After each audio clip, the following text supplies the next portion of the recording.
Ready? 3, 2, 1, start. भारतीय पौराणिक धर्म ग्रंथों में मनुष्य के 4 पुरुषार्थों का वर्णन किया गया है। विराम। धर्म, अर्थ, काम और मोक्ष। विराम। ये चारों पुरुषार्थ शरीर के माध्यम से ही किए जाते हैं। विराम। अर्थात बिना मानव तन के इन चारों पुरुषार्थों की प्राप्ति संभव नहीं है। विराम। 84 लाख प्रकार के जीवों में मनुष्य का शरीर ही सर्वश्रेष्ठ है। विराम। हम जानते हैं कि यह ब्रह्मांड 5 तत्वों से बना है। ठीक वैसे ही हमारे शरीर का निर्माण भी इन्हीं 5 तत्वों से हुआ है। विराम। ये 5 तत्व है पृथ्वी, जल, वायु, अग्नि और आकाश। विराम। मनुष्य के मरने के बाद शरीर इन्हीं 5 तत्वों में विलीन हो जाता है। विराम। कहते हैं कि मानव तन बड़े भाग्य से मिलता है। विराम। अतः इसका सदुपयोग करके जीवन को सार्थक बनाया जा सकता है। विराम।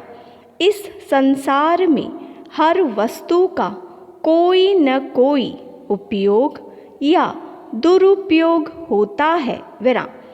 यही बात मानव शरीर पर भी लागू होती है। विराम।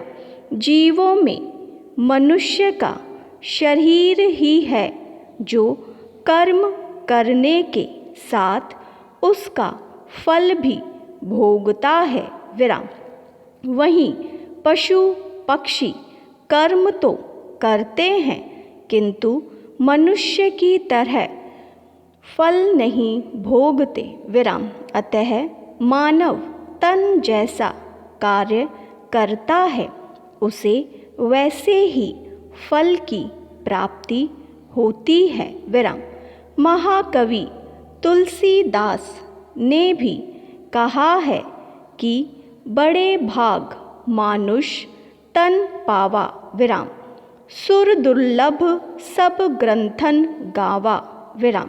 अर्थात इस दृष्टि में मनुष्य का तन बड़े ही सौभाग्य से मिलता है और यह मनुष्य तन देवताओं को भी प्राप्त नहीं हो पाता। विराम।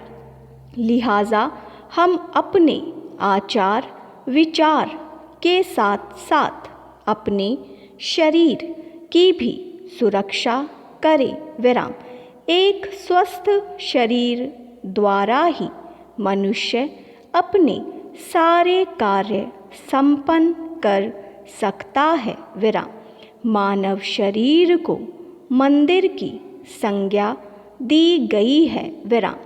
विद्वान लोग इसको मंदिर की भांति ही स्वच्छ रखने का परामर्श देते आए हैं। विराम। हमारे सभी धार्मिक कार्य बिना शरीर के संभव नहीं है। विराम।